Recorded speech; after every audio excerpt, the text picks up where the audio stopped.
நமது நாட்டின் மிகப்பெரிய பலம் நமது ஒற்றுமையில் உள்ளது. மீள் கட்டியெழுப்பும் செயற்பாட்டை விரைவுபடுத்துவதற்காக மாத்திரமே அவசர கால சட்டத்தை நீடிக்க வேண்டும். அது ஒருபொழுதும் அடக்குமுறை கருவியாக பயன்படுத்தப்பட மாட்டாது. நமது அரசியல் வரலாற்றில் ஒவ்வொரு அரசியல் மேடையிலும் மோசடி மற்றும் ஊழலை ஒழிப்பதே முக்கிய தலைப்பாக இருந்தது. இனி நமது நாட்டின் அரசியல் மேடையில் மீண்டும் ஒருபோதும் மோசடி மற்றும் ஊழல் பற்றிய ஒரு முழக்கம் இருக்காது என்று நான் நினைக்கிறேன். நமக்கு வெளியே உள்ள அரசியல் கட்சிகள் மீண்டும் பொருளாதார வீழ்ச்சி மற்றும் நாட்டை வறுமையில் இருந்து மீட்டெடுப்பது பற்றிய முழக்கங்களை அரசியல் மேடையில் முன்வைக்க வாய்ப்பு இருக்காது என்று நான் நினைக்கிறேன். மேலும் சர்வதேச உறவுகள் வலுவாக இல்லாததால் அரசாங்கங்கள் கவிழ்க்கப்பட்டுள்ளன. நாங்கள் மிகவும் வலுவான வெளியுறவு கொள்கைகளை பின்பற்றுகின்றோம். எனவே பலர் இப்போது நாட்டிற்கு சாதகமான அரசியல் கோஷங்களை இழந்துவிட்டனர். எனவே அவர்கள் அதிகாரத்திற்கான ஒரே பாதையாக இனவாதத்தை தேர்ந்தெடுத்துள்ளனர். இறைச்சி துண்டை சுற்றி கூடும் காகங்களின் கூட்டம் போல மற்றவர்கள் எந்த நேரத்திலும் வரும் ஏதோ ஒன்றை பிடித்துக் கொள்கிறார்கள். ஆனால் நாங்கள் ஒரு நல்ல தொலைநோக்கு பார்வையுடன் செயல்படுகிறோம். டிட்வா சூறாவளி நமது நாட்டின் மக்களுக்கும் பொருளாதாரத்திலும் பெரும் தாக்கத்தை ஏற்படுத்தியது. இவ்வளவு பெரிய பேரழிவு ஏற்படும் போது நாட்டை மீண்டும் கட்டியெழுப்பும் செயல்பாட்டில் சாதாரண சட்டம் போதுமானதாக இல்லை. ஒரு விசேட சட்டம் தேவை. விசேட சட்டங்களை இயற்றுவதற்கு தேவையான அதிகாரங்களை அரசியலமைப்பு வழங்குகிறது. பொதுமக்கள் பாதுகாப்பு சட்டம் சிறப்பு சட்டங்களை இயற்றுவதற்கான வாய்ப்பை வழங்குகிறது. இது போன்ற பேரழிவில் இருந்து மீள்வதற்கு சிறப்பு அதிகாரங்களுடன் கூடிய சட்டங்கள் தேவை. அதனால் தான் அவசரகால சட்டத்தை விதித்தோம். ஆனால் வரலாற்றில் அவசரகால சட்டங்கள் பெரும்பாலும் தொழிற்சங்க இயக்கங்களை பலவீனப்படுத்தவும் ஊடகங்களை அடக்கவும் பயன்படுத்தப்பட்டுள்ளன. அந்த நோக்கத்திற்காக நாங்கள் அவசரகால சட்டங்களை பயன்படுத்தவில்லை. இந்த கட்டியெழுப்பும் செயல்முறை இன்னும் முடிவடையாததால் அடிப்படை பணிகள் முடியும் வரை அவசரகால சட்டங்களை நாங்கள் செயல்படுத்தி வருகின்றோம். அது ஒருபோதும் அடக்குமுறைக்கான கருவியாக பயன்படுத்தப்படாது என்று நான் உங்களுக்கு உறுதியளிக்கிறேன். நமது நாடு வீழ்ச்சியடைய வேண்டும் என்று விரும்பும் ஒரு குழு உள்ளது. ஆனால் எந்த ஒரு பேரழிவையும் எந்த ஒரு சரிவையும் தாங்கக்கூடிய நாடாக இந்த நாட்டை நாம் உருவாக்குகின்றோம். ஒரு பேரழிவுக்கு முகம் கொடுக்க நாம் ஒன்றுபட வேண்டும். நாம் தனியாக நின்றால் நமது சக்தி பலவீனமாகும். நாம் ஒன்றுபட்டால் நாம் பலமடைவோம். இன்று முதல் முறையாக இலங்கையில் ஒரு அரசாங்கம் வடக்கு மக்களின் கௌரவத்தையும் நம்பிக்கையும் பெற்றுள்ளது. வடக்கு மற்றும் கிழக்கு மக்களுக்கு கொழும்பில் இயங்கும் அரசாங்கத்தின் மீது எப்போதும் சந்தேகங்கள் இருந்தன. இன்று அந்த சந்தேகம் நீங்கியுள்ளது. இது ஒரு சிறந்த சூழ்நிலை.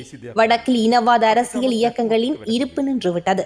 பிரதேசம் மற்றும் எல்லைகளால் ஒன்றுபட்டாலும் ஒரு நாடாக ஒன்றுபடாது. அந்த நாடு ஒன்றுபட அந்த நாட்டு மக்கள் ஒன்றுபட வேண்டும். நமது நாட்டை கட்டியெழுப்பும் முக்கிய பணி இதுதான். இனவாதத்தை யார் வேண்டுமானாலும் பரப்பலாம். இன்று மிகச்சிறிய குழுவே அதை செய்து கொண்டிருக்கிறது. ஆனால் நம் நாட்டின் உண்மையாக பௌத்த மக்கள் அதற்கு பலியாக மாற மாட்டார்கள். வடக்கிலோ அல்லது தெற்கிலோ இனவாதத்திற்கு மீண்டும் இடம் கொடுக்க மாட்டோம். அதனால் தான் நாங்கள் அதற்காக பாடுபடுகின்றோம். அதற்கு சட்டங்கள் போதுமானதாக இல்லாவிட்டால் சட்டங்களை மேலும் வலுப்படுத்துவோம் என்று நான் தெரிவிக்கின்றேன். இனவாதத்திற்கு எதிராக நாங்கள் மேற்கொண்டுள்ள செயற்பாடுகள் நமது மகா சங்கத்தினர் மற்றும் மத தலைவர்களிடம் இருந்து பெரும் ஆதரவை பெற்று வருகின்றது. இதுதான் உண்மையான பௌத்த மதம். இரக்கம் மற்றும் கருணைக்கு முன்னுரிமை அளிக்கும் மதம். ஒரு மோதலாக மாறுவதை நாம் அனுமதிக்க மாட்டோம். எனவே பௌத்த மதம் மற்றும் அனைத்து மதங்களின் பண்புகள் மற்றும் அடித்தளங்களை கொண்ட ஒரு நல்ல சமூகத்தை உருவாக்குவதற்காக நாங்கள் போராடுவோம் என ஜனாதிபதி அன்றகுமார திசாநாயக்க தெரிவித்துள்ளார். ඊටත් වඩා වැඩි විශාල විනාශයක් සිද්ධ වෙලා තිබුණා. මෙන්න විශාල විනාශයක් සිද්ධ වුණාම අපිට අවශ්‍යයි සාමාන්‍ය තිබෙන නීතිය ප්‍රමාණවත් නැහැ. විශේෂ නීතිය අවශ්‍යයි. ඒක තමයි ආණ්ඩු ක්‍රම ව්‍යවස්ථාවේ විශේෂ නීති පැනවීම සඳහා අවශ්‍ය බලතල දීලා තිබෙනවා. මහජන ආරක්ෂක පනත තුල විශේෂ නීති පැනවීම සඳහා අවස්ථාව ලබා දීලා තිබෙනවා. මොකද මෙවැනි ව්‍යසනයෙන් අපිට ගොඩ එන්න බෑ. සාමාන්‍ය පවතින නීතියකදී විශේෂ අධිකාරිම බලයන් සහිත නීති අවශ්‍යයි. ඒ නිසා තමයි අපි හදිසි නීතිය පැනෙන්නේ.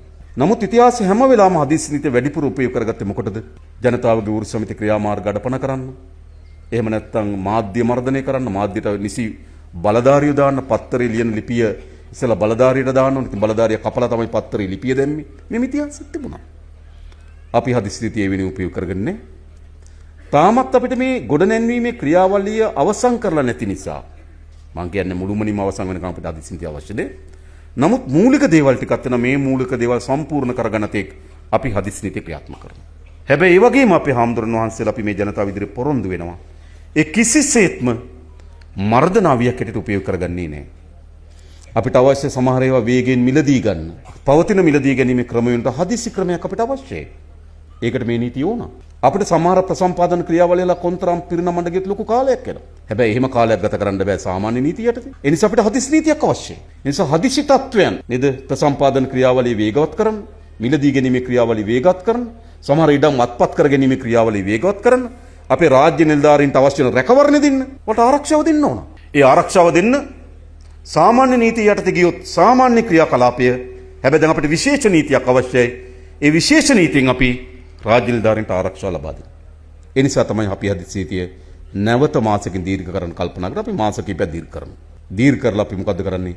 මේ දිට්වා කුණාටුවෙන් විපතටපත් ප්‍රදේශ සාපීකයා වේගින් ගොඩනැගී යුතු ප්‍රදේශ වලට අවශ්‍ය නීතිමය රැකවරණ අපි දෙනවා.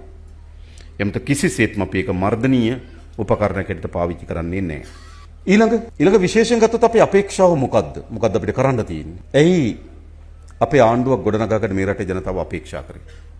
මම ඇහුවොත් එයි අපි අලුත් අය අපේ පාලන අත්දැකලා තිබුණේ. අපේ පාලනයන් පිළිබඳ විශාල බියක් හදලා තිබුණා.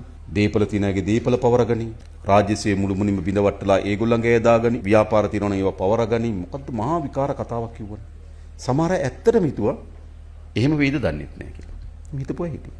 නමුත් ජනතාවේ ඔක්කොම පැත්තකින් තියලා අපේ ආණ්ඩුව පිළිබඳ බිය සැකය ඔක්කොම හදද්දී සමහර විට අපේ මේ දිස්ත්‍රික්ක වල ඉන්න බොහෝ අපේ නායකයන්ගේ නම් ගම් දන්නේ නැති කාලෙක ජනතාව ඉස්සරහට අවිලා කතරයක් ගාලා අපේ ආණ්ඩුව හැදුවා. ඒක ඉතාමත් නිර්භීත පියවරක්. කුමක් වෙනුවෙන්ද?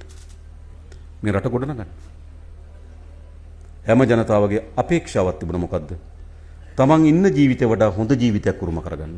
අපේ රාජ්‍ය සේවය කාර්යක්ෂම කරගන්න ඕන. අවශ්‍යයි. අපේ නීති විධාන ආධිපත්‍ය තහවුරු කරගන්න ඕන. අවශ්‍යයි. අපේ සම්පත් ඉතාම හොඳින් උපයෝජනය කරගනිමින් අපේ රට ගොඩනගන්න ඕන. අවශ්‍යයි. අපි ලෝකේ සෑම රටක් එක්කම ඉතාමත් ශක්තිමත් මිතුරු සබඳතාවයන් හදාගන්න ඕන. අවශ්‍යයි. අද ලෝකේ විශාල ගැටුම් තිබෙන ලෝකයක්. වෙළඳ පොළ බෙදා ගැනීම සඳහා යුද්ධ තියෙනවා. සම්පත් සඳහා යුද්ධ තියෙනවා. එක් විදියට බලකඳුරු ගණනාවක් හැදිලා තියෙනවා. අපේ රට පිහිටීමේ ඉතාම වැදගත් වෙනක අපේ රට පිහිටා තිබෙනවා. ඒ නිසා මේ හැම බලකඳුරකම අපේ රටේ පිහිටීම වැදගත්කම පිළිබඳව සැලසුමක් තියෙනවා. කොහොමද මේ වැදගත් වෙනක පිහිටා තිබෙන රට තමන් ලෝකෙට තමන් භූදේශපාලන සකස් කර තිබෙන න්‍යාය පත්‍රයට ලංකාවේ භූමිය උපයෝග කරගන්නේ කොහොමද? ලෝකේ වෙළඳ පොළ යුද්ධයක් තියෙනවා. ලෝකේ නේද සම්පත් බෙදා ගැනීම යුද්ධයක් තිබෙනවා. ඒ යුද්ධයට අනුරූප වන පරිදි අපේ මාතෘ භූමිය උපයෝග කරගන්නේ කොහොමද? ඒ සඳහා න්‍යාය පත්‍රයන් තියෙනවා. හැබැයි අපි ඉතාම සංකීර්ණ ලෝකයක සංකීර්ණ විදෙස් සබඳතාවයන් ගොඩනැගිලා තිබෙන ලෝකයක අපි තම ශක්තිමත් ලෙස අපි අපේ රටේ විදෙස් ප්‍රතිපත්තිය අනුගමනය කරමින් ඒක වැදගත්. අපේ ඉතිහාසයේ ඇතිතරම් පාඩම් කියලා දීලා තියෙනවා. අපේ විදෙස් ප්‍රතිපත්තිය ඇති වී තිබුණු වැරද්ද නිසා අපිට ඇතිවෙච්ච ප්‍රතිවිපාක. අපේ රටේ කුඩාවට පැවතුණු බෙදුම්වාදී ව්‍යාපාර පොඩි ඒවා තියන් මා ශක්තිමත් ව්‍යාපාරයන් බවට පත් වෙන්න අපේ රටේ විදේශ ප්‍රතිපත්ති වහල් වුණා. ඒ නිසා මම හිතන අපිට වැදගත් ඉතාමත් ගැඹුරු සංකීර්ණ ලෝකයක් තුල ශක්තිමත් විදේශ ප්‍රතිපත්තියක් හදාගන්න. අපි ඒ දේ කරමින් තියෙනවා. ඉතින් ජනතාව අපෙන් ඒ දේ අපේක්ෂා කර අපි අපේක්ෂා කරපු දේ ඉටු කරමින් තිබෙනවා. ඒ නිසා මම හිතනවා බොහෝ අය හිතුවා මේ දිට්වා